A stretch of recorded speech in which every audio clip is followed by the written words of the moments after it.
Bago ko po simulan ang aking kwento, nais ko lang po sanang bumati ng isang mapagpalang araw sa lahat ng ating mga kakibi. Maging sa iyo rin po, Kabanong. Buhat ng mahilig akong makinig sa inyong mga kwento, ay naisipan ko nang magbahagi rin ng aking istorya. Kaya nang sumapit ang aming bakasyon nitong nagdaang Pasko at Bagong Taon, hindi na ako nag-atubili pang simulan ito. Siya nga po pala, tawagin niyo na lang po ko sa pangalang Pepe. 48 anyos, tubong Bacolod. Nangyari po ang karanasan kong ito nung ako'y nasa 17 anyos pa lamang. Kakatapos lang magsara noon ng aming klase. Bunsod noon ay napagkasunduan namin ni nanay at tatay na magbabakasyon muna ako sa bahay ng lolo ko sa Dumaguete. Bali, tawagin na lang po natin ang lolo ko sa pangalang Lolo Ambo. Si Lolo Ambo ay kasalukuyang nasa edad 65 anyos noong mga panahong yon. Medyo may edad na, pero malakas at maliksi pa rin siya sa kanyang paggalaw. Isa po kasi siyang mag-uuling at halos araw-araw po siyang nagtatrabaho para sa kanyang sarili lamang. Dahil sa ilang taon na rin noon nung pumanaw ang aking lola si Ming. Si Tatay Renato lang ang nagatid sa akin noon patungo kay lolo. Tuloy-tuloy rin kasi ang trabaho ni nanay sa kanilang opisina. Matapos nga akong maihatid ni tatay doon kay lolo, kinabukasan rin noon ay muli siyang bumalik sa Bacolod para magtrabaho. Lolo, pwede po ba akong sumama ngayon sa pag-uuling ninyo sa gubat? Pwede naman na po. Kaso, mainit doon mamaya. Saka baka mahirapan ka lang. Okay lang po yun, Lo. Sanay naman po ako eh. Isa pa po, wala rin naman po akong gagawin dito sa bahay. Tutulungan na lang po kita. Ay nako, sigurado ka ba po? Akala mo madali lang yata ang ginagawa ko ron. Baka mamaya puro salita ka lang dyan. Mangingitim ka talaga doon. Ayos lang po sa akin yun, Lo. Ako pa. Sige. Siya nga pala, kung sasama ka sa akin, bilisan mo riyan at tapusin mo na yung almusal mo. Tapos, huwag mong kalimutang magdala ng tubig mo, ha? Wala tayong makukuhanan doon. Sige po, Lo. Patapos na rin po ako eh. Talagang nasasabik pa ako noon na makita kung papaano nga ba ang ginagawang pag-uuling ni lolo. Yung palang rin kasi ang unang beses na isasama rin ako noon. Bala ko pa sanang isama rin namin ang mga nakababata kong pinsan. Siya nga po pala, ako nga po pala yung pinakamatanda sa aming magpipinsan. Panganay po kasi si Papa sa mga anak ni Lolo. Kaya ako rin po ang naging pinakaunang apo niya. Yung sumunod ko namang pinsan ay nasa 14 anyos pa lang. Tapos noon ay mga mas bata na sa kanya. Sinabi ni Lolo sa susunod na mga araw na lang daw sila sasama. May kulang 1 linggo pa raw kasi bago magsara ang kanilang mga klase. Kaya may mga klase pa sila nung araw na yon. Matapos nangang mag-almusal at maayos ang aming mga dadalhin, ay lumabas na kami ng bahay para magtungo sa lugar ng pag-uulingan. Paring Ambo, eto na ba yung panganay ng apo mo? Yung si... teka nakalimutan ko na yata. Oo, paring Teban. Eto na nga yung apo kong si Pepe. Yung kaisa-isang anak ng panganay kong si Renato. Ganun ba? Ang laki na, no? Binatang-binata na, oh. Napakakisig at napakagwapong bata naman itong apo mo. Nako, maraming salamat. Sobrang bilis talaga ng panahon, ano? Nung unang kita ko lang dito, maliit pa lang to. Tapos ngayon, kasing tangkad ko na. Sigurado akong marami ka ng babae ro sa Bacolod, ano? Hindi naman po, Manong. Malamang yan, kumpare. Kanino pa ba magmamana yan kung hindi sa akin? Oo, mukha nga pare. Siya nga pala. Saan pala yung lakad niya niyan? Eto kasi gusto raw niyang sumama sa akin sa pag-uuling. Akala niya yata ganun lang kadali ang trabaho ko. Ay nako, Pepe. Baka hindi ka na umulit. Baka masira lang yung pagiging magandang lalaki mo ron. Masusunog ka ron sa tindi ng init ng araw. Hindi naman po siguro. Gusto ko lang rin po makita at masubukan yung mga ginagawa ni Lolo. Basta, mag-iingat ka lang doon. Baka kumapano ka ron, ha? Kaya ikaw, paring Ambo, ingatan mong maigi itong apo mo. Siyempre naman, paring Teban. Ako na ang bahala dyan. Ay, sige na. Mauna na ako sa inyo. Ay, siya nga pala, Pepe. Sa susunod may pakikilala pala ako sa iyo na magandang dalaga. Si Angel. Nako, sobrang ganda talaga niya. Kaya bagay na bagay kayo. Kaedad mo lang rin siya siguro. Sige lang po, Manong. Salamat po. Ay, siguradong bibigay agad yan sa apo ko. O sige, paring Teban, mauna na rin kami sa iyo. O sige, at basta mag-ingat kayo ron ha. Lalo ka na, Pepe. Opo, Manong. Kayo rin po. Nagpatuloy na nga kami ni Lolo sa aming paglalakad. Buhat na rin ang aking kuryosidad ay napatanong na rin ako kay Lolo. Naging interesado rin talaga ako sa paraan ng kanyang ikinabubuhay. Lolo, saan niyo po pala kinukuha yung mga kahoy? Doon din sa gubat, apo. Yung mga nakaadat lang doon na putol na kahoy at puno. Paano po yan, Lo? Kapag wala pong mga putol na kahoy, di puputulin niyo po yung mga puno. Bihira namang mangyari ang bagay na yun, apo. Ang dami kasing natumbang puno nung nagdaang mga bagyo. Kaya yun ang iniipon namin. Tapos, pag naipon niyo na po, saka niyo po sisindihan. Di ba po, Lolo, magiging apo po yun kapag sinunog? Ganun talaga mangyayari kapag hindi ka marunong. May tamang proseso rin kasi ang pag-uuling. Sunog-sunog lang naman po yun, di ba, Lolo? Bakit pa po kailangan ng tamang proseso? Natawa na lamang si Lolo sa aking tanong. Batid niyang maraming bagay pa akong dapat na matutunan. Kaya nasisiguro niyang magiging mas interesado ako, lalo kapag nakita ko na ang kanyang pamamaraan.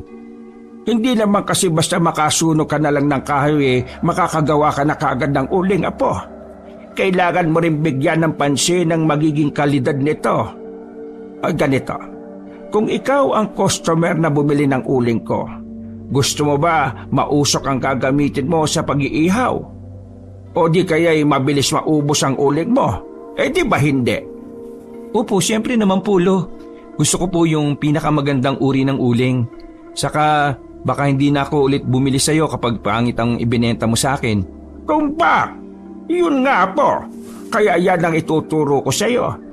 Doon ko lang nalaman na kahit na ganun lang pala ang kinabubuhay ni Lolo, sinisiguro niya pa ring magiging masaya ang kanyang magiging mga suki. Nang makarating na kami sa mismong lugar ng pag-uulingan, ay inilibot ko kaagad ang aking paningin. Sobrang ganda at payapa sa nasabing lugar. May matataas na bundok, mga halaman at mga bulaklak. Nagtataas sa mga puno at kung ano-ano pa. Nakita ko rin doon ang ilan pang mga kahoy na natira at hindi pa nasisimulang silaban. Ayan na po. Yan ang mga kahoy na gagawin nating uling mamaya. Naku, ang dami naman po yata niyan, Lolo. Anong marami ka riyan? Sa katunayan nga kulang pa talaga yan. Kaya kailangan pa natin yang dagdagan pa. Magpulot muna tayo ng mga putol na kahoy sa palibot ng lugar na ito. Sige po, Lolo. Magsisimula na po tayo. Sige na. Pero mag-iingat ka, apo, ha? Baka makasagi ka ng ahas. Hala, may ahas pala dito, Lo. Abay, kahit saan namang gubat may ahas, apo. Kaya nga pinagsasabihan na kita. Ay, sa bagay po, Lolo. Natatawang tugon ko na lang sa kanya, habang napapakamot pa sa aking ulo. Bago pa man tuluyang tumirik ang araw, ay nagsimula na kami sa pagkalap ng mga putol na kahoy. Buti na lang at marami ring nagkalat nito sa malapit lamang. Nung unay inakala kong madali lang itong gawin. Subalit may kabigatan din pala ang mga putol na kahoy. Sobrang makatirin sa balat dahil may magalas at matatalas itong bahagi na tumatama sa iba't ibang parte ng aking katawan. Ang isa pa ay sumasabay pa ang tindi ng init ng araw. Dahilan para mas lalo kong humanga sa sipag at tiyaga ng aking lolo. Hindi ko akalaing ganun pala ang madalas niyang pinagdaraanan sa pag-uuling. Makalipas ang ilang sandali, ay sinabi ni Lolo na sapat na raw ang mga nakuha naming mga kahoy. Pwede na raw kaming magsimula sa pag-uuling. Titipunin ko lang po ba sa gitna itong mga kahoy, Lo? Hindi, apo. Sandali lang. Panoorin mo muna ako. Ay, sige po, Lo. Itinusok ni Lolo ang isang kahoy sa lupa Sinabi niyang ito raw ang magsisilbing parikit o yung magsisilbing mitsa. Saka nagsimula siyang isalansan ng pahiga ang mga kahoy. Sinundan ko na rin ang kanyang mga ginagawa. Ayan na po. Kung gusto mong magandang kalidad ang uling na magawa mo, mas magandang gumamit ka ng mabibigat na kahoy. Katulad nitong akle at kakawati, talagang magandang uri ito ng uling. Mas maganda rin na medyo tuyo ang gagamitin mo. Dahil kapag medyo basa, yun ay magiging mausok. Samantalang itong may mga bukbok at anay naman ay mabilis maubos. Kaya hindi rin ako basta dampot ng kahoy riyan sa paligid. Ganun po ba, Lo? E di, paano po pala itong mga kinuha ko? Magagamit pa po ba natin lahat ito? Pwede na siguro nating pagtsagaan yan. Ayan. Ayos na ito. Lo, pwede po bang ako magsindi ng apoy? Nako, hindi pa tayo tapos, Apo. Hindi pa yan basta-basta sisindihan. Dapat, takpan muna natin yan ng buhangin. Dapat hindi mapasukan yan ng hangin kapag sinusunog na natin. Po, bakit naman po, Lo? Mas malakas kasi ang apoy kapag malakas rin ang hangin. Kaya pag malakas ang apoy, magiging abok agad yung mga kahoy natin. Hindi na tayo makakagawa ng uling. Hala, ganun po pala yun, Lo? Ang galing niyo naman po pala. Paano niyo po naisip yung mga ganong bagay? Maraming pambagay na ipinaliwanag sa akin si Lolo. Sabi niya na kapag sinindihan daw namin ng mga kahoy, ay magdadagdag muli kami ng mga buhangin sa palibot nito para mas masigurong sarado ang lahat ng bahagi. Saka matapos pa raw ang ikalawang araw ay doon lang namin hahanguin ang mga nagawa naming uling. Mukhang sobrang simple lang naman ang mga ginagawa namin noon ni Lolo doon. Pero dahil sa unang beses ko palang nagawin ang bagay na yon, ay talagang natutuwa ako. Yun bang parang naglalaro lamang kami ni Lolo? Nakakatuwa lang na kahit paano ay alam kong natutulungan ko rin siya. Ang isa pa ay alam kong nalilibang din siyang makasama ako.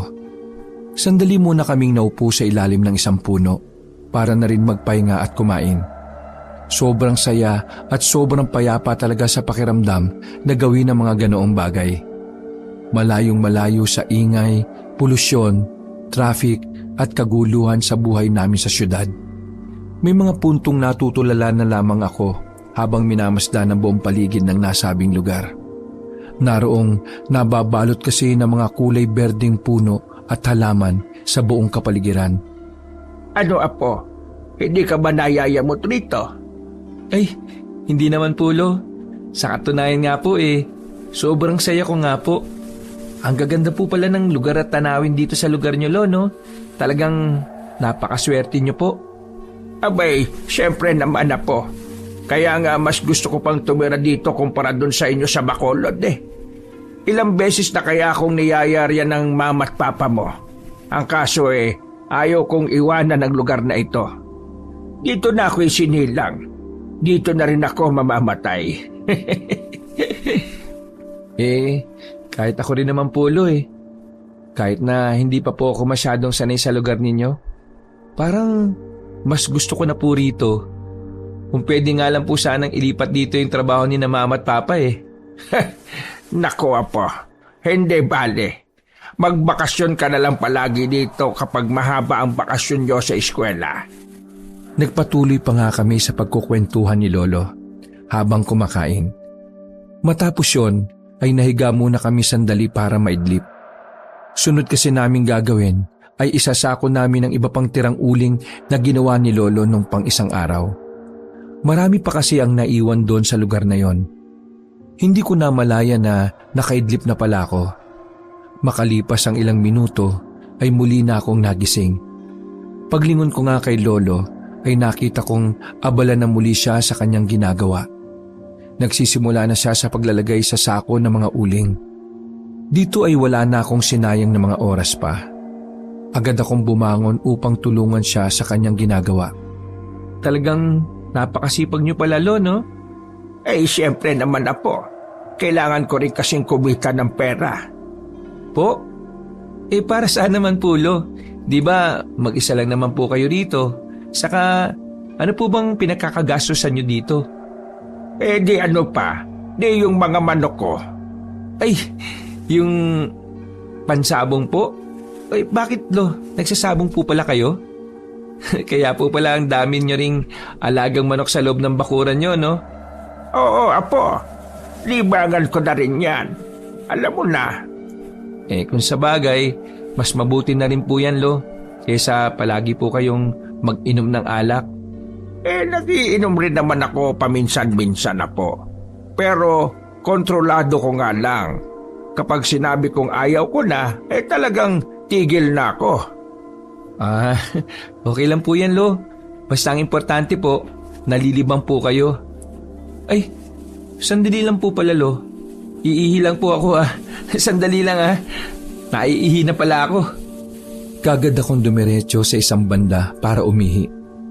Habang naroon ay napapalingon pa ako sa buong paligid. Hanggang sa bigla ko na lang napansin ang ilang puno ng papaya mula sa isang banda. Kaya nang makabalik ako kay Lolo, ay kagad kong sinabi sa kanya ang tungkol sa bagay na yon. Ay, oo nga pala. Muntik kong makalimutan. Marami nga pala akong talim na papaya dyan sa parting yon. Siguradong marami ng hinugron. Halika, kumuha tayo sandali. Siguradong matutuwa ka sa sobrang tamis na mga bunga ng papaya dito. Grabe naman pala talaga dito sa lugar nyo, lo, no? Bukod sa magagandang tanawin, marami pang nagkalat na maaaring kainin. Yan nga ang sinasabi ko sa iyo, Apo. Basta masipag ka lang sa lugar na ito, siguradong hinding-hindi ka magugutom. Pagkalapit namin ni Lolo sa mga puno ng papaya, ay kagad siyang kumuha ng mga bunga. Sinabihan niya rin ako na pumitas rin daw ako ng para sa akin. Bagay na tinanguan ko naman. Sobrang namangha talaga ako dahil sobrang dami ng bunga ng bawat punong naroroon.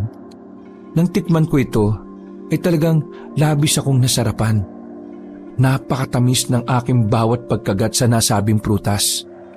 Bagay na noon ko lang naranasan.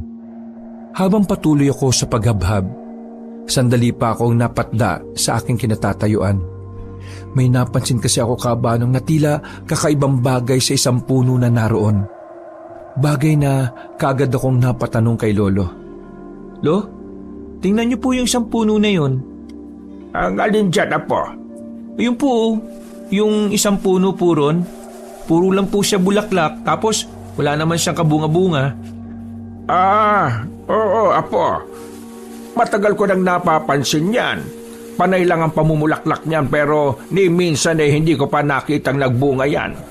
Isa yung lalaking puno ng papaya. Kaysa naman pagkaabalahan ko pang putulin yan, pinabayaan ko na lang.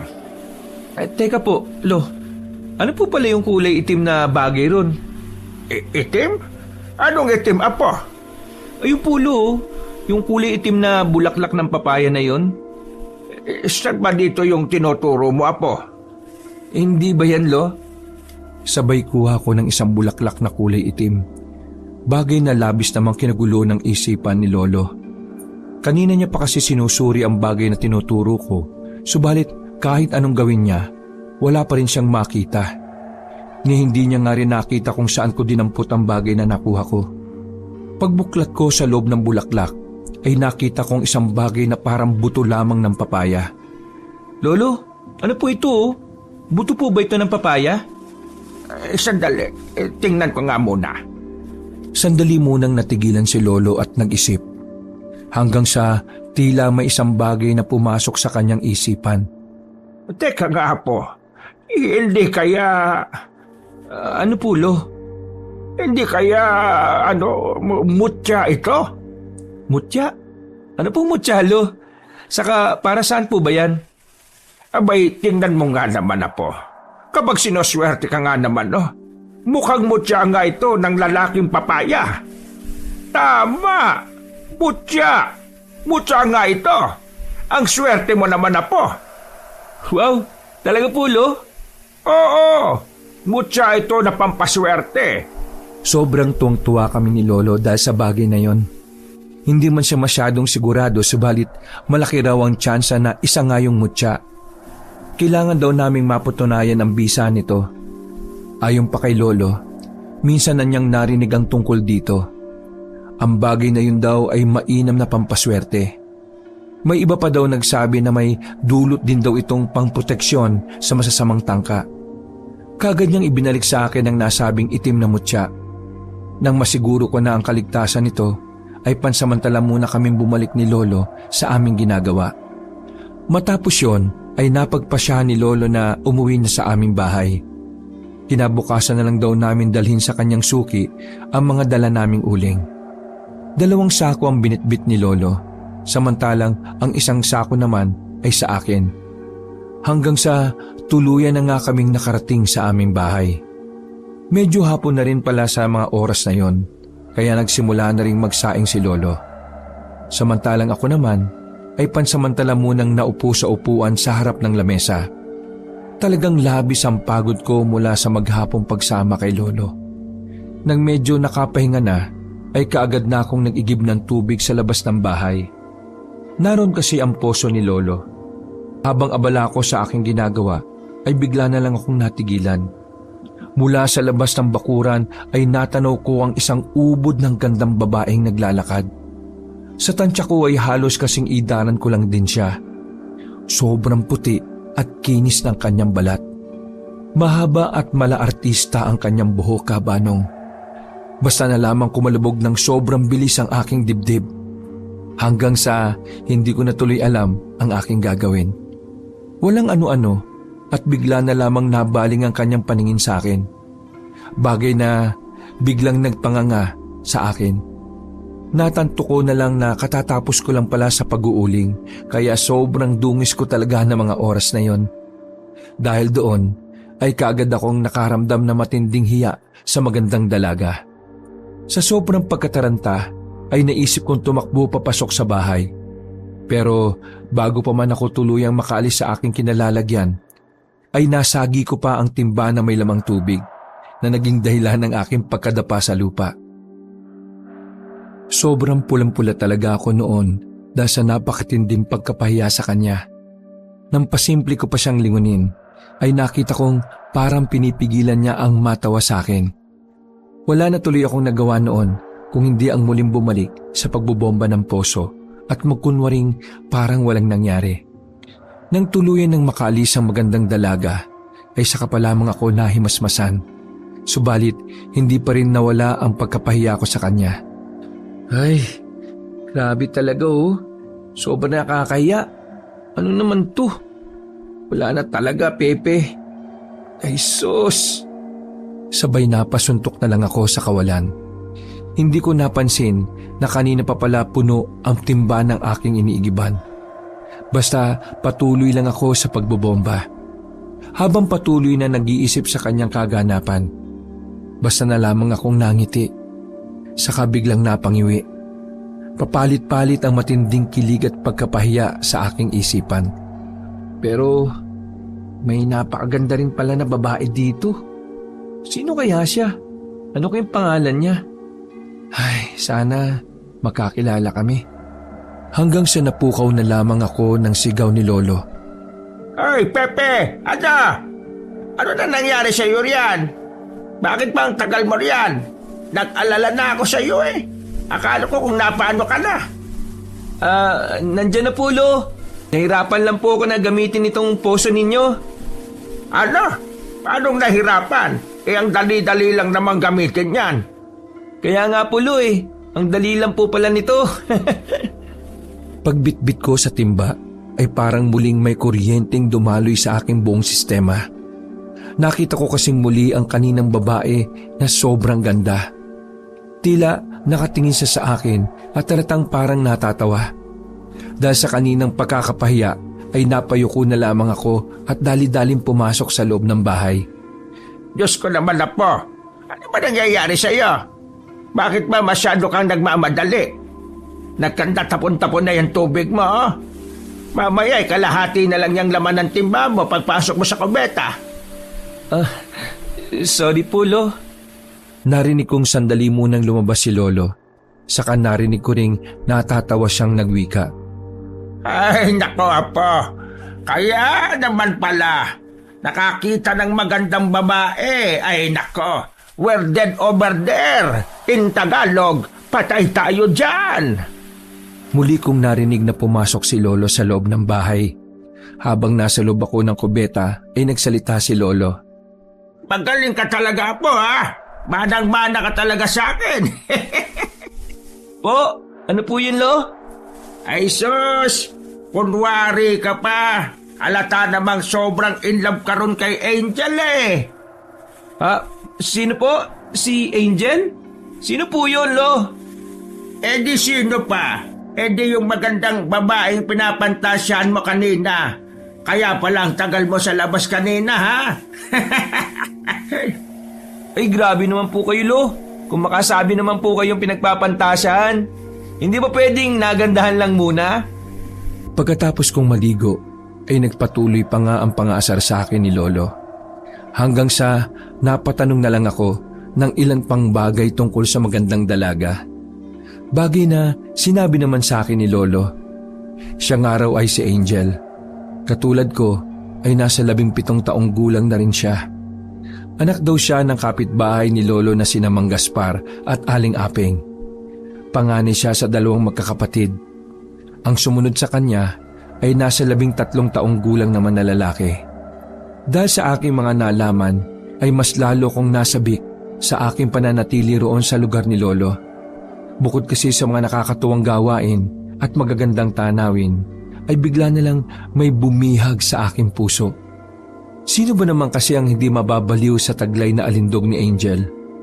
Kaya buhat ng gabing yon ay hindi na siya nawala pa sa aking isipan.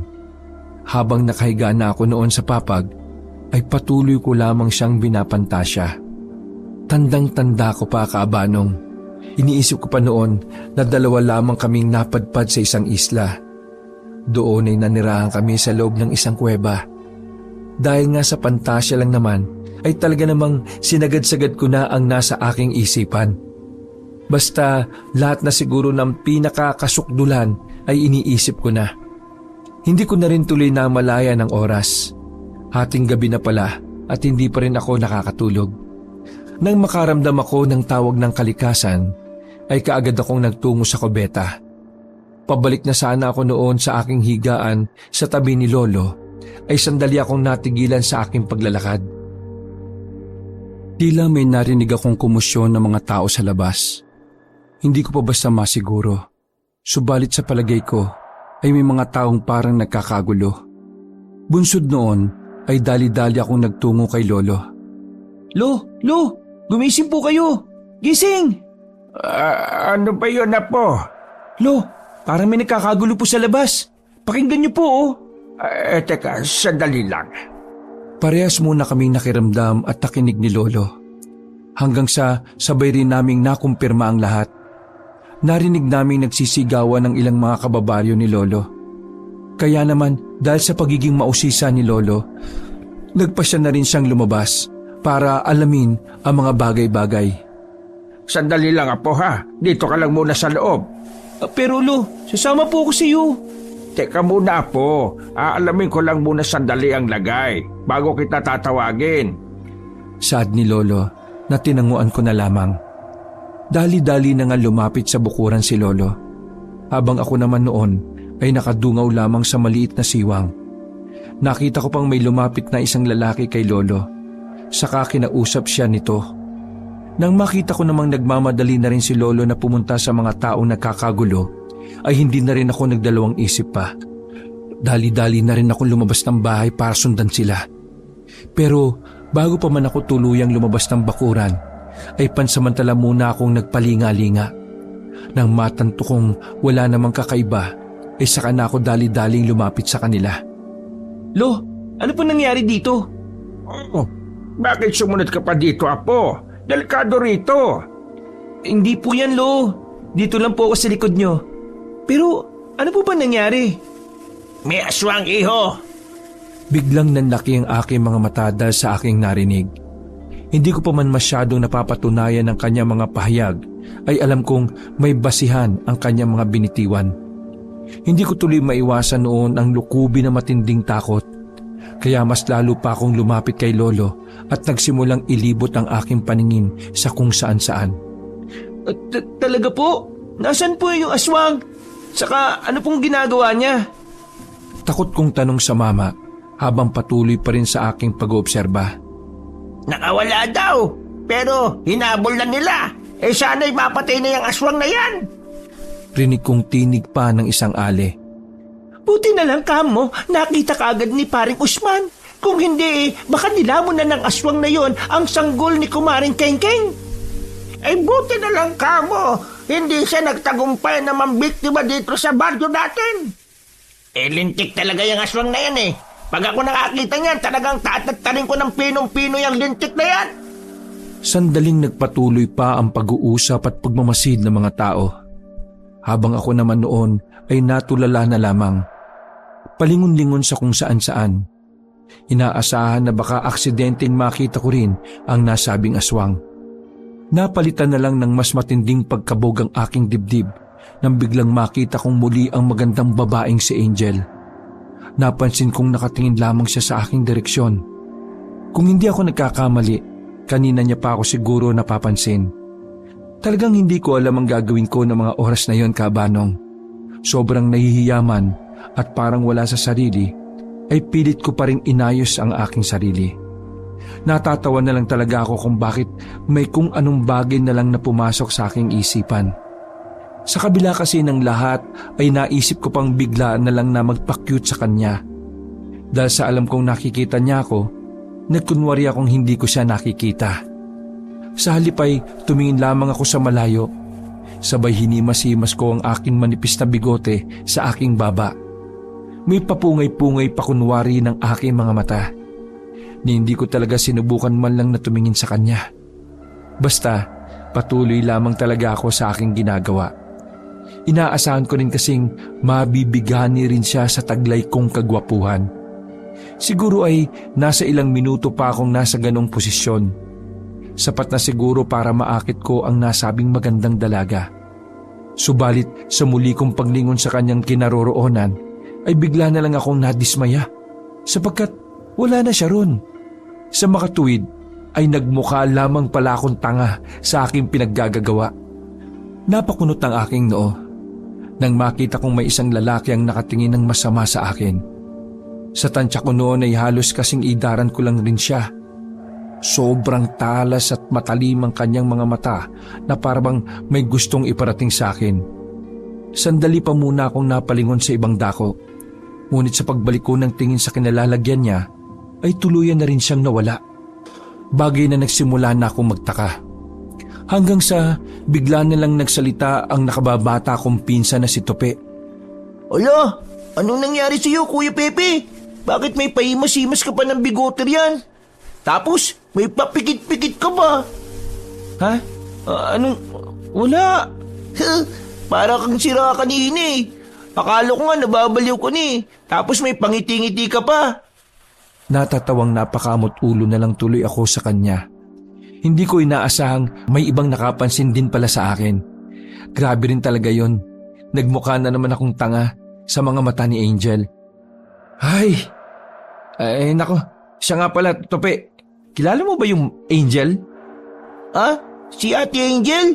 Oo, Kuya Tope. Ala, siguro. Nakatingin lamang ako kay Tope at tinintay na lamang ang susunod niya pang sasabihin. Siguro may gusto ka kay Ate Angel, ano?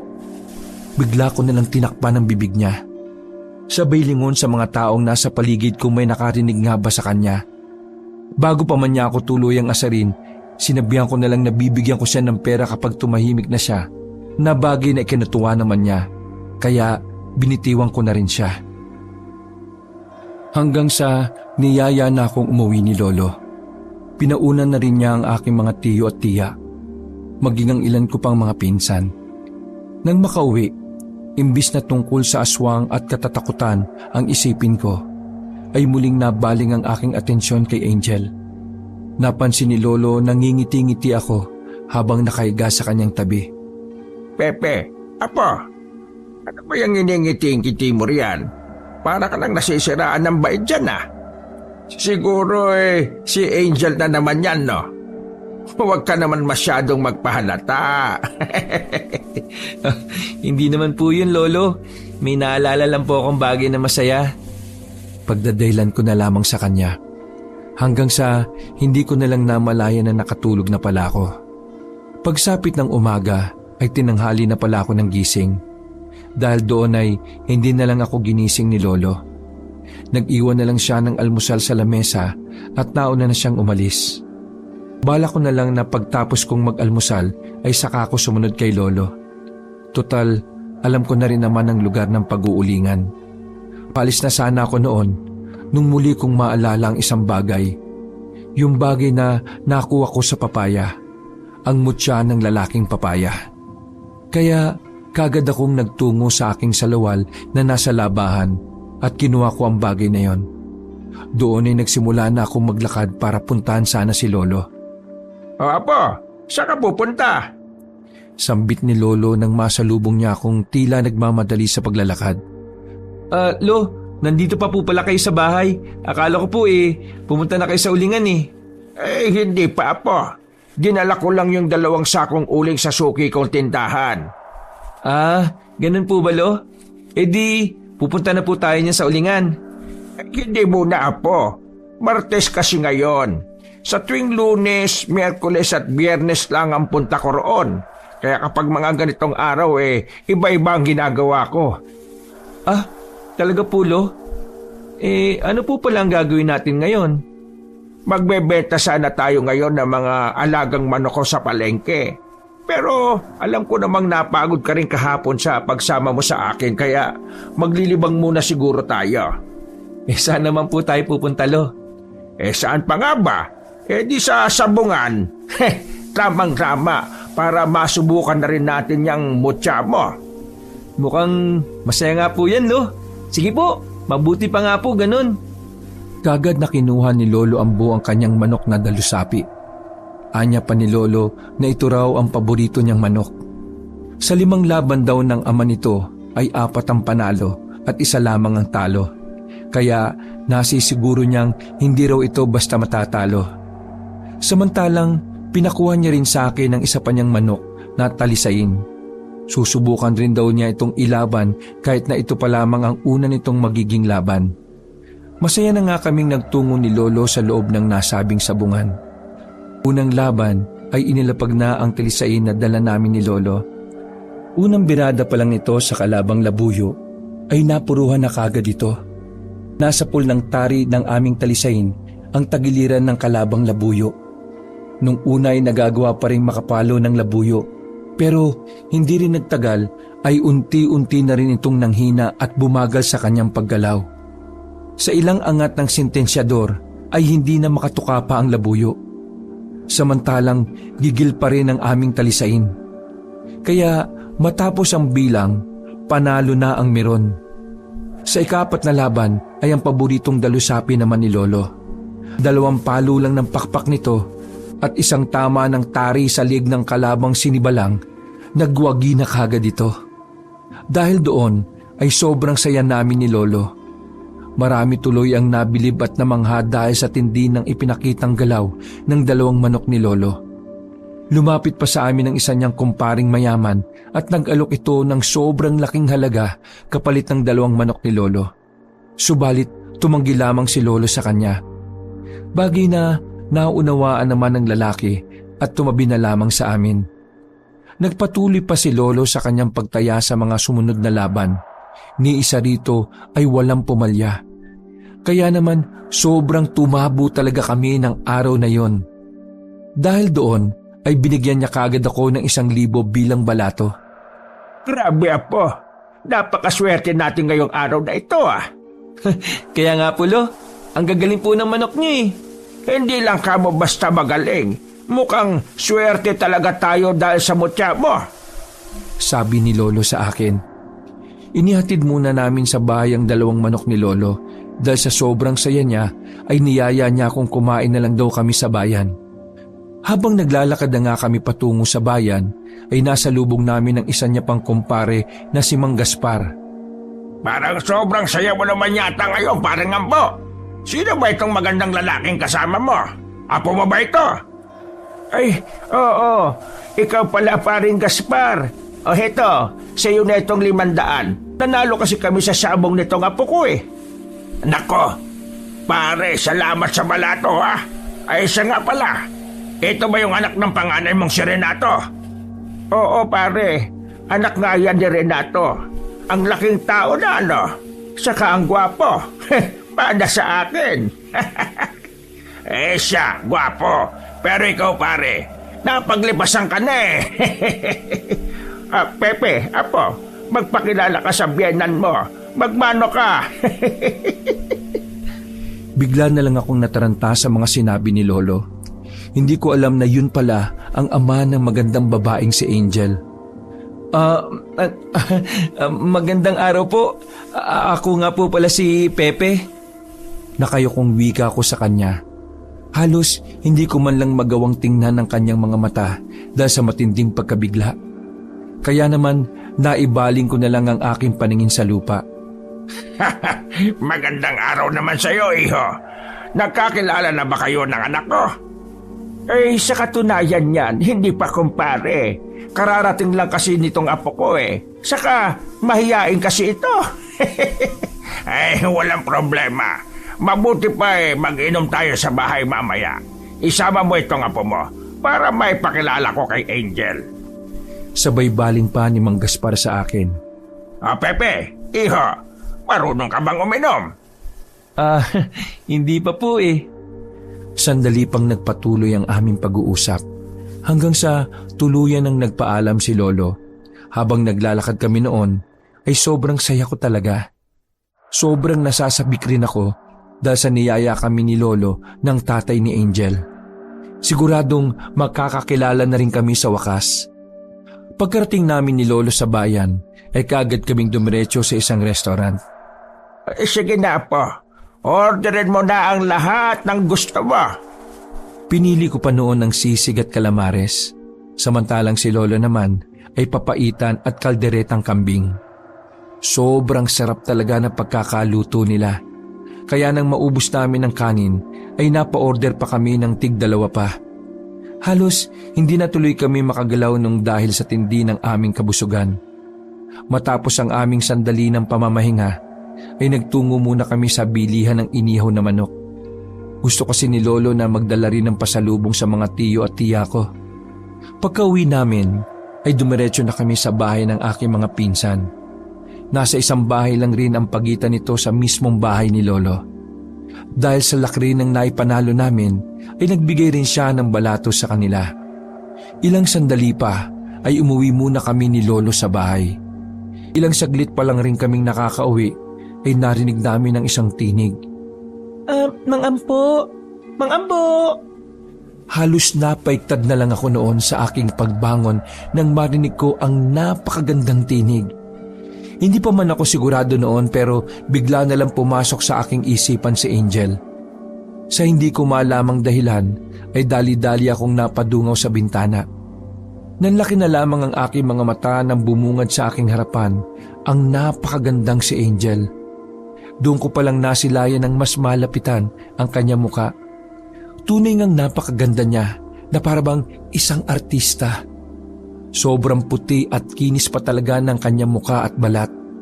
Simpula rin ng rosas ang kanyang mga labi. Parang may himatay na talaga ako ng mga oras na yon, Kabanong. Kuya? Hindi ko na malayang kinausap niya na pala ako. Basta't nakatulala na lamang ako habang nakatitig sa kanyang muka. Hoy, kuya! Hindi niya tuloy maiwasan ang mapangiti nang mapansin niya ang aking itsura na halatang balot ng matinding paghanga. Dahil doon ay mas lalo pa akong naakit sa kanyang napakagandang mga ngiti. Natauhan na lang ako nang magsalita si Lolo. Napasilip siya sa labas at kinausap si Angel. Pinapatawag na raw pala kami ng kanyang ama sa kanilang bahay. Paalis na sana noon ang dalaga pero bigla na lang akong tinawag ni Lolo. Bunsod noon ay mas lalo pang bumilis ang kabog ng aking dibdib. Alam kong ito na nga ang pinakahihintay kong sandali. Ang tuluyan ko nang makilala si Angel. Bagay na Hindi nga ako nagkamali. Nakaupo lamang ako noon sa upuan sa tapat ng lamesa. Nag-iisip pa rin kung lalabas nga ba ako para harapin siya. Pero bigla na lang pumasok si Lolo sa loob ng bahay. Parang tumigil ang aking mundo nang makita kong pumasok na rin sa pinto si Angel.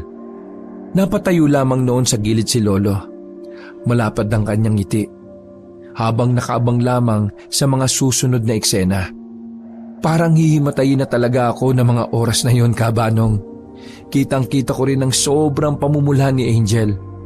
Halatang halos parehas lamang kami ng nararamdaman sa isa't isa. Nasisiguro kong hindi lang ako ang nahulog sa kanya. Bagkus ay ramdam ko rin ang kanyang matinding paghanga sa akin. Hindi ko alam kung saan nga ba ako humugot ng lakas ng loob para bigla na lang magsalita. Nauutal man, pero pinilit ko pa rin itong gawin. Kumusta ka? Ako nga pala si Pepe. Ikaw, anong pangalan mo? Kumusta ka rin, Pepe? Ako nga pala si Angel, kapitbahay ni Lolo Ambumo. Angel. Sobrang ganda naman ng pangalan mo. Bagay na bagay sa'yo. Kitang-kita ko ang pigil na saya at matinding kilig sa kanyang mga paggalaw. Samantalang ako rin noon ay pigil na pigil sa aking mga reaksyon. Pero ang totoo, parang gusto ko na talagang sumigaw ng sobrang lakas dahil sa matinding tuwa. Si Lolo naman noon ay sobrang lapad ng ngiti at napapatakip pa sa kanyang muka. Halatang maging siya ay apektado rin sa aming pag-uusap. Hanggang sa bigla na lang nagsalita si Lolo. Ay, sige na, Pepe. Mag-ayos ka na. Mamaya mahalata pa ni Angel yan. Ako dito, halata ko na eh. Sabay naman kaming napatingin ni Angel sa kung anong tinutukoy ni Lolo. Bigla na lang tuloy akong napahiya at napatakip ng harap ng aking salawal. Hindi ko rin namalayan na may kung anong bagay na pala ang nabuhay sa mahimbing na pagkakatulog. Dahil doon ay napatakip na lang ng bibig si Angel at parang nahiya bago siya napatalikod. Sobrang pulang-pula ko talaga noon, Kabanong, dahil sa tindi ng pagkakapahiya. Hanggang sa nagpaalam na si Angel na mauna na raw siya. Napangiti na lang tuloy ako sa kanya, sabay napatango. Nang nawala na siya, ay mas lalo tuloy akong kinantsawan ni Lolo. Ikaw talaga, Apo. Napakatindi mo talaga. Kabago-bagong kausap mo pa lang sa kanya gusto mo na kagad umisa. Masyado ka nagpapahalata, ha? Uy, labi ka naman, Polo. Nilaglag mo naman ako kanina. Nakakaya tuloy kay Angel. Ikaw ka mo, Apo. Sobrang gigil na gigil ka kagad Baka kung sakaling wala siguro ako dito, ay nako, baka sinakpal mo na kagad si Angel, ano? Ay, wala naman pong ganun, Lo. Ay, sige na. Pupunta na tayo sa kanila, kaya mag-ayos ka na. Maya-maya pa ay nagtungo na nga kami sa bahay ni na Angel. Nang makita kami ni Mang Gaspar, ay kaagad niya kaming sinalubong. Nandito na pala kayo, paring Ampo. Pepe, halina kayo, maupo na kayo dito. Salamat po, Mang Gaspar. Ang aga mo naman yatang nagyaya, paring Gaspar. Sakto at wala rin kaming mga biyahe ngayon sa kabukas. Kaya pinasundo ko na kayo kay Angel. Siya nga po pala. Isang konduktor po ng bus itong si Mang Gaspar. Ano kamo, Pepe? Nagkakilala na ba kayo ng anak ko? Opo, Mang Gaspar. Nagkakilala na po kami kanina sa bahay. Tila narinig naman ni Angel ang aming pag-uusap, kaya sandali siyang sumilip sa amin. Nang mapansin ko siya, ay kaagad ko siyang nginitian at tinanguan. Bagay na ginantihan niya rin ng pagtango na may kasamang ngiti. Sobrang hindi pa rin talaga ako makapaniwala noon na nagkakilala na kaming dalawa. Nang mapansin siya ni Mang Gaspar, ay tinawag niya ito upang ipakausap sa akin. Bagay na mabilis naman niyang tinalima. Naupo siya malapit sa aking tabi. Samantalang nasa harapan naman namin sina Lolo at Mang Gaspar. Panay lamang ang pagtatanong niya sa amin tungkol sa mga bagay-bagay. Dahilan para mas marami pa akong malaman ukol sa pagkakakilanlan at pagkatao ni Angel. Samantalang gayon rin naman sila sa akin. Habang tumatagal ay unti-unti na rin kaming nakakapalagayan ng loob. Medyo nabawasan na rin ang kaninang hiya na aking nararamdaman. Tanging juice at chichirya lamang ang sa amin noon ni Angel, habang sila Lolo't Mang Gaspar naman ang umiinom ng alak. O ito, Pepe. Tumagay ka. Ay, hindi po ko umiinom, Mang Gaspar. Sige na, Pepe.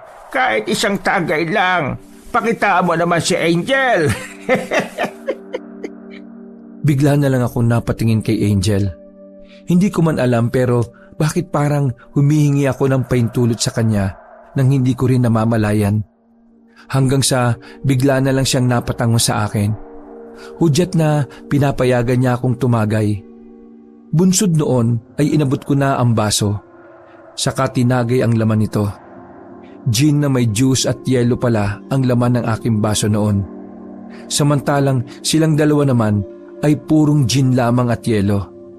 Dahil sa yun pa lang rin ang unang beses na nakainom ako ng alak ay talagang hindi ko nagustuhan ang lasa nito. Sobrang tapang na mapait ang unang rumihistro sa aking isipan. Kaya naman napakunot ang aking mukha dahil doon. Bagay na pinagtawanan naman nilang tatlo. Pero para hindi mapahiya ay pinilit ko pa ring ubusin ang alak na nasa aking baso. Naramdaman ko na lang ang matinding pagguhin nito sa aking lalamunan hanggang sa nagiinit na ang aking buong katawan. Isang tagay pa lang ako noon pero pakiramdam ko parang nalasing na kaagad ako. Ano? Ayos ka lang ba, Pepe? Kaya mo pa ba? Napatingin naman ako sa kanya mga mata. Halata ko rin kahit papaano ay nag-aalala rin siya sa akin. Medyo tumagal muna ng ilang pang segundo bago ko nakatugon sa kanya. Oo, ayos lang ako, Angel. Salamat sa pag-aalala mo, ah. Tignan mo tong dalawang ito. Paring Ambo.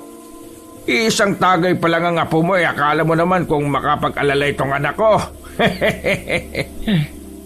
Kaya nga paring Gaspar. Ito rin si Pepe. Akala mo naman napano na. Sabay nagtawanan pa sina Lolo at Mang Gaspar. Ilang sandali pa ay may dumating pa silang isang kainuman, si Mang Alvin. Naupo ito sa tabi ng dalawang matanda at nakipagkwentuhan din sa amin. Nang malapit nang maubos ang kanilang iniinom na alak, ay dumukot ng pera si Mang Gaspar. Angel, eto ang pera. Pabuti pa ibili mo muna kami ng alak sa tindahan. Sige po, Itay. Ano pa pong ipabibili nyo? Eto pa, Angel. Idagdag mo na ito. Tapos bumili kayo ng pulutan, ha? Saka kahit na anong gusto ninyo. Sige na, Pepe. Pabuti pa isamahan mo itong si Angel sa tindahan. Sige po, Mang Gaspar. Magkasabay na kaming naglakad noon ni Angel patungo sa tindahan. Siguro ay bandang 4:00 pa lang ng hapon ng mga oras na yon. Kaya marami pang tao ang nasa labas. Ang iba sa kanila ay hindi maiwasan ang mapatingin sa amin. Ang bilis mo naman palang malasing, Pepe. Tingnan mo, isang tagay ka pa lang. Pulang-pula na kaagad ang buong katawan mo. Paano ka makakapasa niya kay Itay? Natatawang tanong pa sa akin ni Angel habang kami ay naglalakad. Ewan ko rin ba? Hindi rin kasi ako talaga nainom eh. At saka, teka nga pala. Ano pala ang ibig mong sabihin? Paano makakapasa? Dahil sa aking tanong ay hindi kaagad siya nakapagsalita. Sa halip ay sandali muna siyang nag-isip bago muling nagwika. Ang ibig mong sabihin, yung kung makakapasa ka ba bilang kainuman nila? Oo eh. Sabay kamot ko na lang sa aking ulo. Pagkarating namin sa tindahan ay kaagad bumili ng alak si Angel. Namili na rin kami ng mga sitsirya na maaaring pulutan. Dahil sa may dala rin akong pera noon, ay sinubukan kong alukin si Angel sa kung ano pang gusto niyang bilhin. Subalit, tumanggi lamang siya sa akin. Pagkabot ng sukli ay napatanong pa ang tindera sa kanya. Angel, ang gwapo naman niyang kasama mo. Nobyo mo ba yan?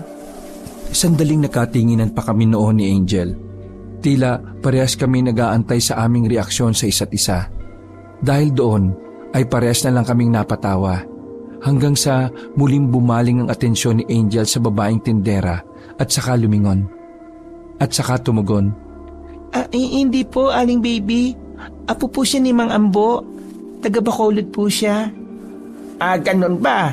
Pero alam mo, bagay ka mo kayong dalawa. Tingnan mo, gwapo, tapos maganda. Siguradong magiging maganda ang lahi nyo niyan pag nagkataon. Kinikilig at natatawa pang saad ng tindera. Nang marinig namin ang mga sinabi niya, ay parehas rin kaming kinilig na dalawa. Ganun pa man, ay pinigilan ko pa rin na magpahalata. Kaagad ko namang kinuha ang plastic na may lamang alak, samantalang si Angel naman ang nagbitbit ng mga magagaan. Hindi pa man kami tuluyang nakakalayo sa nasabing tindahan nang harangin kami ng isang tila galit na lalaki. Kung hindi ako nagkakamali, siya rin yung lalaking nakita kong nakatitig noon sa akin ng masama. Yung lalaking nakita ko nung nagkaroon ng komosyon dahil sa aswang. Di hamak na mas malaki ang kanyang pangangatawan sa akin, subalit makapal ang kanyang kilay at maitim ang kanyang labi. Talagang masasabi mong wala pa siya sa kalingkingan ko. Angel, sino ba tong kasama mo? Nilalandi ka ba nitong mokong na to? Bakit ba, Toy? May problema ka ba? Bakit pre? May nagawa ba akong mali? Ba't loko pala tong gagong to Yabang mo Tandaan mo, dayo ka lang dito. Kapag hindi ka tumigil sa paglapit-lapit mo dyan kay Angel sinisiguro ko sa yung makikita mong hinahanap mo. Sobra ka naman yata pre. Ba't? Ano gusto mo? Baka na kita? Oo, tama na ba, Toy? Wala namang ginagawang masama sa iyo si Pepe. Isa ka pa Angel Kapag hindi mo talaga tinigilan yung paglapit-lapit sa lalaking to. O ano? Anong gagawin mo? Pinagbabantaan mo ako? Akala mo natatakot ako sa'yo? Sabay hila sa akin ni Angel at nagmadali na kami sa aming paglalakad. Naiwan naman nagpupuyos pa rin sa galit ng lalaking si Batoy. Pagdating namin sa bahay ay kaagad napansin nila Mang Gaspar na nakabusangot ang mukha ni Angel. Kaya naman pasimple siyang lumapit sa amin para sumalubong. Oh anak ko, ano bang nangyari sa inyo sa labas? Bakit ba nagkaganyan ang mukha mo? Dahil sa ayaw pang magsalita ni Angel ay ako na ang nagsalita. Kasi po Mang Gaspar, naran po kami nung isang lalaki. Si Batoy po yata yun. Basta, galit na galit po siya Sabi niya po, iwasan ko raw po itong si Angel. Tapos, umiwas rin daw si Angel sa akin. Nako, yan tigas nga ng mukha ng batang yan Matagal nang patay na patayan dito kay Angel. Ayaw naman sa kanya ni Angel. Lalo na kami. Bukod kasi sa pangit na, napakapangit pa ng ugali. Manang-mana sa mga magulang niyang matapobre at mayayabang. Palibasa may kaya lang Ganun po pala Mang Gaspar. Pabayaan niyo po, hindi naman po ako natatakot sa kanya Kaya ko naman pong protektahan si Angel. Nako iho, mas mabuti pa na iwasan mo yung si Batoy na yan. Bakit naman po Mang Gaspar? Alam mo kasi, hindi naman sa pang-ano pero... Hindi na naituloy pa ni Mang Gaspar ang kanyang sasabihin. Basta na lamang siyang natigilan habang nakatitig sa isang banda. Kaya naman tiningnan ko rin kung saan nga ba siya nakatingin. Nagtaka na lamang ako nang makita kong naroon nakatitig lamang ng masama si Batoy sa labas ng bakuran. Maging si Mang Gaspar pala ay ilang rin talaga sa lalaking yon. Kaya naman nagkunwari na lang siyang hindi ito nakita. Sa halip ay pinapasok na lamang niya ako sa loob ng kanilang bahay kasama si Angel. Kasalukuyang nanonood ng VHS noon ng kapatid niyang si Dado. Kaya naman naupo na lang kami sa sala para makinood sa kanya. Kuya, anong pangalan mo po uli? Ako si Pepe. Ikaw? Dado. Kuya, ako po si Dado. Alam mo pala kuya? Biglang nagkatinginan silang dalawang magkapatid. Hindi ko alam pero parang may bagay silang pinag-uusapan gamit ang kanilang mga mata. Pagbaling ng mata ni Dado sa akin ay mabilis siyang nagsalita. Kuya, crush na crush ka raw nitong si... Hindi na niya nagawa pang maituloy ang kanyang sasabihin dahil mabilis na tinakpan ni Angel ang kanyang bibig. Sandali muna siyang may binulong sa kapatid hanggang sa natigil na ito. Samantala, ako naman noon ay muling nilamon na matinding kilig. Hindi man naituloy ni Dado ang kanyang sasabihin, batid ko namang tungkol ito sa amin ni Angel. ang kaninang takot at pagkabahala ay muling napalitan ng saya. Basta, wala akong pigil noon sa kakangiti. Samantalang nakasimangot lamang si Angel na nakatingin sa akin, yung bang parang asar na asar. Hanggang sa dumating na rin pala ang nanay ni na Angel. Matapos niyang sandaling makipag-usap sa labas, ay kaagad itong pumasok sa loob ng kanilang bahay. Doon ay nagpakilala rin ako sa kanya. Sandali pa kami nag-usap hanggang sa nagtungo na siya sa kusina para magluto. Kami naman noon ni Angel at Dado ay tuloy-tuloy lamang sa aming panonood ng TV. Habang nasa ganoong sitwasyon ay hindi ko maiwasan ang magnakaw ng tingin kay Angel. Sobrang nabibighani pa rin talaga ako sa taglay niyang ganda. Maging sa mga sandaling yon ay hindi pa rin talaga ako makapaniwala na magkakakilala na nga kaming dalawa. Naisip ko tuloy noon na hindi na lang ako babalik pa sa lugar namin sa Bacolod. Doon na lang ako titira sa bahay ni Lolo para palagi kong nakikita si Angel. Paminsan rin ay napapansin ko mga nakaw rin na pagsulyap niya sa akin. Kaya nangingiti na lamang kami sa tuwing aksidenteng nagtatama ang aming mga paningin. Sobrang maayos na sana ang lahat. Pero bigla na lang nabalot na matinding tensyon ang buong silid. Nang bigla na lamang pumasok si Batoy sa kung saan kami nanunood ng TV. Walang sabi-sabi na lang siyang naupo sa pagitan namin ni Angel. Ramdam ko pa ang madiin niyang pagsagi ng kanyang siko sa aking braso. Anong pinapanood nyo? Panood din naman oh. Hindi naman kami tumugon sa kanya, kaya parang bagya siyang napahiya. Dahil doon ay mas lalo pang tumindi ang kanyang pagseselo sa akin.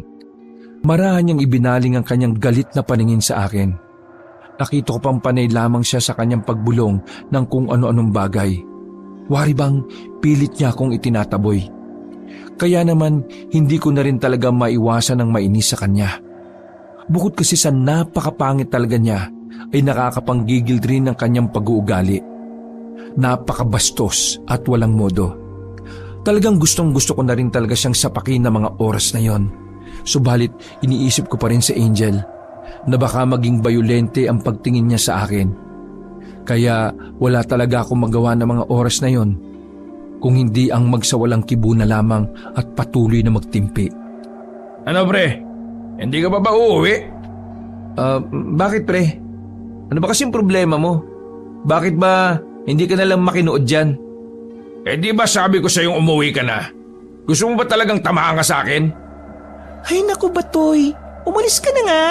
Nakaka-istorbo ka sa amin eh. Bakit ba ako pinapalis mo? Bakit hindi itong dayong palayasin mo? Diba? Matagal na akong naliligaw sa'yo. Tapos, samantalang tong hayop na to kadarating lang naging malapit na kaagad kayo? Bakit ba kasi? Ano bang pakialam mo? May pakialam ako dahil dati pa, mahal na kita. Ano bang nakita mo sa lalaking to? Bakit ba hindi mo ako magawang mahalin? Kaya ko namang ibigay sa'yo lahat Gusto mo bugbugin ko pa sa harap mo to Gusto mo magwala ako dito? Gusto mo pati mga magulang mo damay ko sa galit ko? Medyo palakas na ng palakas ang tensyon sa amin. Samantalang wala pa rin kaalam-alam ang mga nag-iinuman sa labas. Teka, sandali pre Sumusobra ka na Hindi ko na gusto yung tabas ng dila mo Galit kong wika sa kanya. Matapos kong bitiwan ng mga katagang yon, ay bigla na lamang nilamon na matinding galit ang kanyang isipan. Walang ano-ano, ay mabilis niya akong sinuntok sa aking nguso. Subalit dahil sa bilis ng pagtugon ng aking katawan, ay madali ko siyang nailagan. Bago pa man siya muling makaatake sa akin, ay inunahan ko na siya. Ilang makakasunod na suntok ng kamao ang pinaulan ko sa kanyang muka. Dahil sa lakas nito, ay mabilis na namukol o namaga ang kanyang muka. Napatras naman si Angel dahil sa matinding pagkabigla. Hanggang sa mabilis ring rumisponde sina Lolo. Naabutan na lang nilang napasandal na lamang sa upuan si Batoy. Duguan ng nguso at ilong habang namamaga naman ang kanyang mga mata. Anong nangyari dito, Pepe? Apo, anong ginawa mo? Kagad naman nagsalita si Angel. Sinabi niyang naon na raw na umatake si Batoy. Samantalang sinubukan ko lang daw na ipagtanggol ang aking sarili. Ilang sandali pa nga ay niyaya na akong umuwi sa bahay ni Lolo. Bago pa man kami tuluyang lumisan ay humingi muna ako ng paumanhin sa kanilang lahat. Liban na lang sa noon ay nanghihina pa rin si Batoy. Kahit papaano siguro ay napagtanto rin niyang nagkamali siya ng kinalaban. Kung hindi niyo po kasi naitatanong Kabanong, matagal na po akong biyasa sa pagboboxing. Aktibo rin po kasi ako noon na naka-enroll sa isang boxing gym sa amin. Pagka-uwi namin sa bahay, ay kinausap ako ni Lolo. Tinanong niya kung ano ba talaga ang totoong nangyari. Saka ko naman isinalaysay ang lahat sa kanya. Apo, alam mo bang sobrang delikadong ginawa mong yung kanina? Talagang sumobra na po kasi si Batoy Lolo. Saka siya naman po yung unang umatake. Hindi ko lang po napigilan na labanan siya. Kaso nga lang, napasobra yata ako ng pambubugbog sa kanya. Ayun tuloy, inabot siya na matindi sa muka. Hindi mo kasi basta naiintindihan ang sinasabi ko sa iyo, Apo. Meron tayong malaking problema. Po? Ano po yung ibig niyo sabihin, Lo? Ano po ang problema? Alam mo kasi, Apo, balitang-balitang may lahing aswang daw yang sinabatoy. Kaya siguradong gaganti ang mga yan. Ano, Lo? Mga aswang? Totoo po ba talaga sila? Abay, siyempre naman na po. Totoo lahat ang tungkol sa kanila. Kaya dapat na maghanda tayo ngayong gabi. Siguradong gaganti siya. Habang nag-uusap kami ni Lolo, ay bigla na lang dumating ang dalawang tiyuhin ko. Sinusundo nila kami para doon na lang daw muna matulog sa bahay nila. Bagay na tinanggihan naman ni Lolo. Dahil mas inisip niya ang kapakanan ng mga batang pinsan ko. Dahil kung sakali mang umatake nga ang mga aswang, siguradong baka pati sila ay madamay pa. Kaya kahit anong pilit nila, ay hindi nila nakumbinsi si Lolo. Kaya naman nagpahiram pa sila ng isa pang itak sa amin. Para kung sakali man ay tag-isa na kami ni Lolo nang gagamitin. Sinabi pa nila na makikiramdam na lang sila buong gabi. Pagka-uwi ng dalawang tiyuhin ko, ay kaagad na naming sinara ang pinto. Bago pa man kami mahiga sa papag, ay nagpalibot muna kami ng maraming bawang at asin sa palibot ng aming silid. Inilipag na rin namin sa aming tabi ang itak. Hindi nga kami nagkamali ng hinala, sapagkat pagsapit ng madaling araw ay nakarinig kami ng kaluskos sa aming bubungan. Tila pilit tinutungkab na kung sino man ang yero nito. Dahil doon ay kaagad kong ginising si Lolo. May aswang, mga kapitbahay! Nandito na ang aswang! Tulong! Tulungan niyo kami! May aswang! Tulungan niyo po kami! Tulong! May aswang! Parehas kaming sigaw ng sigaw pero parang walang tinig na lumalabas sa aming bibig. Ilang beses pa naming sinubukan subalit bigo pa rin kami. Kaya wala na kaming ibang pagpipilian pa ni Lolo kung hindi ang maganda at harapin na lamang ang dalawang aswang na nasa aming bubungan. Naramdaman ko na lamang na parang may mainit na bagay sa aking bulsa. Nang kapain ko ito, ay saka ko pa lamang naalala ang mutya ng lalaking papaya na aking tangan. Mukhang nagre-react ito sa presensya ng aswang. Hanggang sa wala ng paligoy-ligoy pa at tuluyan ang nagbukas ang aming bubungan. Kitang-kita namin ni Lolo ang dalawang aswang na nakadungaw sa amin. Sobrang itim ng kanilang buong katawan na nangingintab sa langis. Makakapal ang kanilang mga kilay at mapula ang kanilang mga mata. Patulis ang kanilang mga tenga at matatalas ang lahat ng kanilang mga ngipin. Sobrang haba at tatalas rin ang kanilang mga kuko. Sige! Ali kayo dito, mga demonyo kayo! Sumugod kayo dito, mga walang ya kayo! Papatayin ko kayo! Parehas na lang kaming naistatwa noon ni Lolo. Hawak namin ang itak habang parehas kaming nagsusumiksik sa isang sulok. Halos mangiyak na rin ako noon dahil sa matinding takot. Sa isang iglap ay magkasabay na sumalakay sa amin ang dalawang aswang. Batid kong kahit anong gawin namin ni Lolo ay wala kaming panama sa dalawang aswang na yon. Pero sinubukan ko pang hawakan ng mahigpit ang aking itak. Bago pa man siya tuluyang makalapit sa akin, ay kaagad kong iniwasiwas ang aking sandata. Sinubukan ring umatake ni Lolo sa kanya. Subalit namulagat na lamang kami ni Lolo nang sabay na umiwas ang dalawang aswang. Huli na nang matanto kong sabay natatama ang kanilang mga matatalas na kuko sa aking dibdib. Buong akala ko talaga kabanong ay katapusan ko na ng mga oras na yon. Subalit nang madikit sila sa akin ay parang tumalbog lamang ang kanilang mga kamay. Dahilan para sabay kaming makakuha ng magandang tiyempo ni Lolo. Bago pa man sila muling makaatras, muli ay magkasabay na namin silang inatake ni Lolo. Etong saya! Mamatay na kayo mga aswang! Laking gulat na lang namin nang sabay naming nasa pulang 2 aswang. Dahilan kaya pareha silang napatalsik sa magkaibang direksyon. Bunsod noon ay tag-isa kami ng pinunteriya ni Lolo. Pepe, bilisan mo at takilan natin sila. Sige Polo!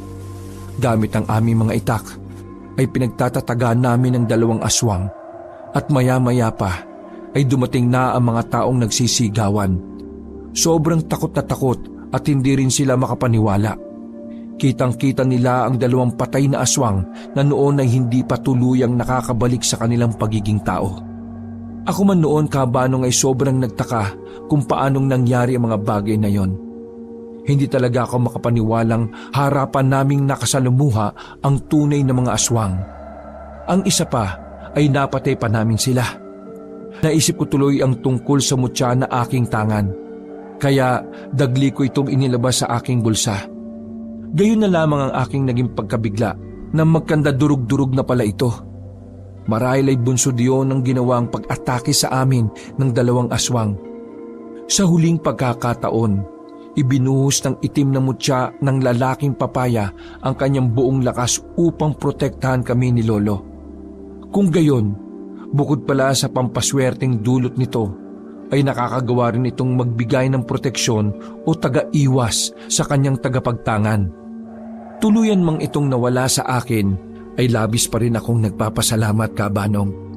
Dahil ligtas kami ni Lolo. Hindi namin kakailanganin pa ang pampaswerte kung masasawi lang kami. Kaya hindi na rin ako naghintay pa ng pagkasira nito. Makalipas pa ang ilang pang sandali, ay nagsidatingan na rin ang mga tao. Laking gulat na lang ng lahat nang makita naming sina Batoy at kanyang ama pala ang napatay naming 2. Nagulat na lang ako nang bigla kong niyakap ni Angel. Sobrang alalang-alala talaga siya sa akin, lalo na kay Lolo. Kaya naman napayakap na rin ako sa kanya. Hindi ko na lang namalayan na napahalik na pala ako sa kanyang noo. Ilang saglit pa ay narinig na lang namin na nagsisigawan na mga tao. Sugurin daw kaagad ang bahay ng mga aswang. Ngunit sa aming pagparoon ay wala na kaming nadatnan pa. Maaring maaga pa lang ay natuklasan na nila ang nangyari kina Boy at ang sa kanyang ama. Buhat ng araw na yon ay nagpatuloy pa ang aming pagmamabutihan ni Angel. Pinilit ko ring kumbinsin sina nanay at tatay na doon na lang ako manirahan at mag-aral kay Lolo. Bagay na sinang-ayunan naman nila. Kaya simula noon ay mas lalo pang lumalim ang aming pag-iibigan ni Angel. Lumipas pa ang ilang mga taon hanggang sa dumating ang araw at tuluyan na nga kaming naikasal. Sa parehas na lugar rin ay napili naming magpatayo ng aming bahay kung saan kami nagpatuloy mangarap, mabuhay at bumuo ng aming sariling pamilya. Dito na po nagtatapos ang kwento ng aking pakikipagsapalaran kabanong. Maraming salamat po na pinaunlakan niyo pong basahin ang aking pakikipagsapalaran sa mga aswang kasama ng aking lolo. Wakas.